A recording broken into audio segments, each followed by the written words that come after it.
Breakthrough in the crisis in the Middle East. A senior Hamas official tells ABC News that Hamas would accept a ceasefire if certain conditions are met.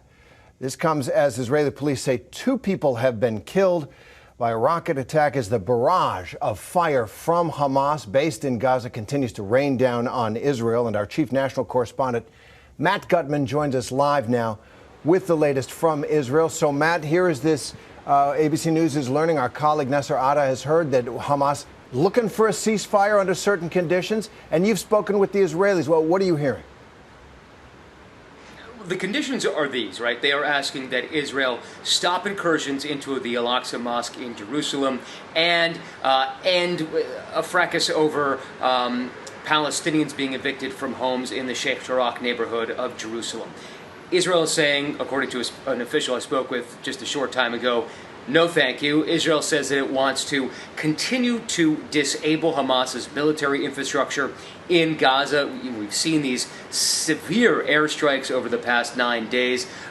Israel flying dozens and dozens of sorties, some of those explosions lighting up the night sky. Israel specifically has been targeting Hamas's network of tunnels that honeycomb Gaza. Apparently they're incredibly sophisticated. They are protected, secure. They were supposed to be ultra secret. And Israel is actually very happy, I suppose, about its success in being able to disable some of these tunnels.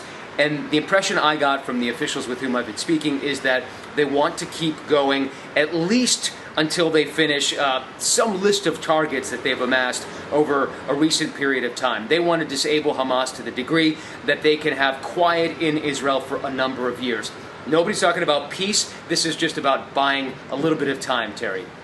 Getting after those tunnels, the metro, as you say, Israeli intelligence calls them. Israeli intelligence in Gaza is pretty good.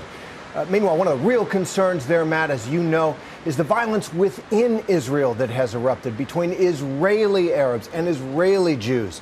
And we understand there is more violence breaking out as protesters are clashing with police. What can you tell us?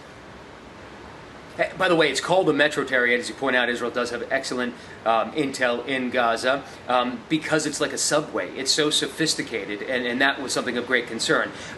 What we saw today, not just in Israel, but across Gaza and the West Bank and in mixed Jewish Arab towns in Israel proper, was unprecedented. It was the first time in anybody's recollection that all the factions of the Palestinians, we're talking Hamas, Islamic Jihad, everybody got together and said, okay, today we're going to strike generally. We also saw significant protests and clashes in Jerusalem between pro-Palestinian protesters and Israeli military and border police. There were a number of people injured, but more than those clashes, I think what is unique is that this is the first time the Palestinians have been this united in a long time. They are united around being upset and irate at Israel's incursions into the Al-Aqsa Mosque and the Temple Mount, at the violence that we've seen in Gaza, the casualty rates there, the ongoing bombing and the ferocity of this bombing campaign that we've seen.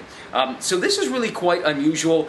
Unclear where it's going to go in the next couple of days or how long this unity will last, but for right now, it is certainly unprecedented, Terry. Matt, you are right on that story and have been throughout. Please stay safe, and thanks for being with us this afternoon. Hi, everyone. George Stephanopoulos here. Thanks for checking out the ABC News YouTube channel. If you'd like to get more videos, show highlights, and watch live event coverage, click on the right over here to subscribe to our channel. And don't forget to download the ABC News app for breaking news alerts. Thanks for watching.